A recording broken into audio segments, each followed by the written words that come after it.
Hey guys, what's going on? This is Benjamin with Benjamin Exotics, and in today's video, we're going to be taking a look at the 5 top mistakes that are made by new ball python enthusiasts and new ball python keepers.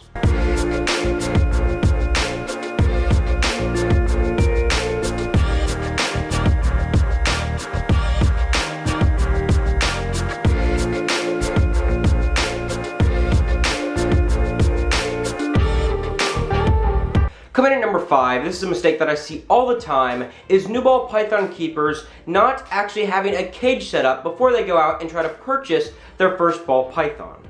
And while I know this can seem like kind of an obvious thing that most people should do, I see it all the time where somebody goes out to a show, they get an amazing snake, great health, they look it over and everything, they get home and then they try to set up the cage. That's 100% not how I would do it, and I would never recommend anybody to do it.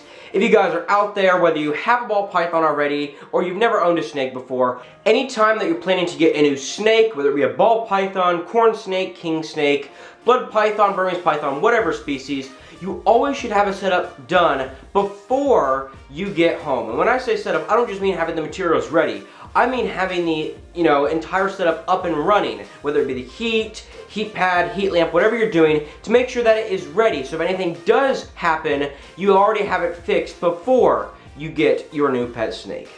Now, mistake number 4 is going to be not doing enough research on the species you're getting, being ball pythons, and also not doing enough research on the breeder that you're purchasing from. Now, this goes both ways. Not only should you do the research on the species you're planning to get, so you know how to adequately care for that species, or if anything does go wrong in the weeks after you get it, you're not doing a bunch of research at the end trying to figure out how to actually care for this thing, but also as equally important is the research on the breeder.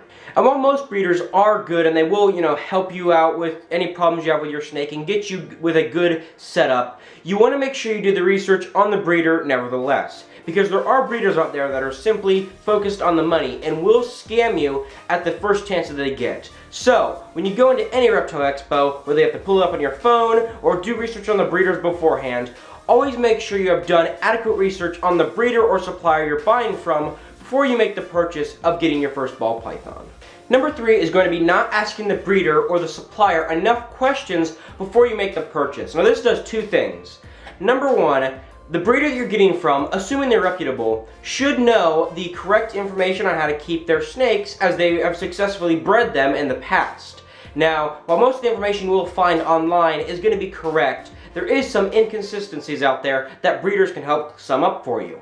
And also, when you're talking to breeders, asking them questions, you're testing how good that they know their product, or really how well they know their animals. If you know that a ball python should be at 90 degrees and they need a cage that's 20-gallon minimum for an adult, and the breeder tells you that you can keep them in a 10-gallon their whole life, or they tell you that the snake needs a 100-degree hotspot, a red flag should automatically pop up telling you there's something wrong with this breeder. Whether they're just buying animals and they don't actually know the care for them, or whether they're just telling you false information trying to get you to buy this animal.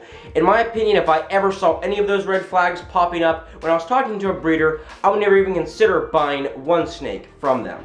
Coming in at number 2 is not checking over the ball python before you make that purchasing decision. While I know many people go out to reptile expos and it can be a very fun and exciting experience, and there's nothing wrong about that, you have to look over the animal before you purchase it. Not only are you checking for mites, you're also checking for scale rot, respiratory infection, and anything else that could be wrong with that snake that could lead to a bad first experience for yourself. And while getting a first ball python is an exciting experience for anyone, including myself, you have to make sure that you are checking over the animal for everything that you can think of. So, like for this snake right here, if this was a snake that I was getting, first of all I'm going to look at is just what is the overall feeling of this snake. Does the snake feel lethargic? Does it feel too overweight? This snake feels very strong in the hands, and you can definitely tell that it's been taken care of well. You examine the scales. Are there any burnt belly scales? Is there any scale rot? Anything like that? Are any of the scales damaged? Does it look like the snake has been in rough conditions? You check how the snake acts. Is the snake, mean? Is it going to strike if I wave my hand at it? All of these things are things that you need to take into consideration when picking out your first ball python. And in my opinion, if a breeder will not let you handle a snake that you're wanting to purchase, I would move elsewhere, because that breeder may be hiding something. It may be a snake that's sick, or whatever the reason. If it's a ball python and the breeder will not let you handle it, that is not a breeder that I would personally ever be comfortable purchasing from. And finally, coming in at number 1 is not taking the full advantage of the ball python community as a whole. You guys may not be, I guess if you're watching this YouTube channel, you kind of have an aspect of this, but the ball python community on YouTube is huge and has exploded over the last few years. There are many channels like my own simply dedicated to taking care of ball pythons that don't really cover other species. And there's so many opportunities for communication and connection with other fellow ball python keepers online or even in person as a whole. If you don't take advantage of this, in my opinion, it's just really a silly thing to do.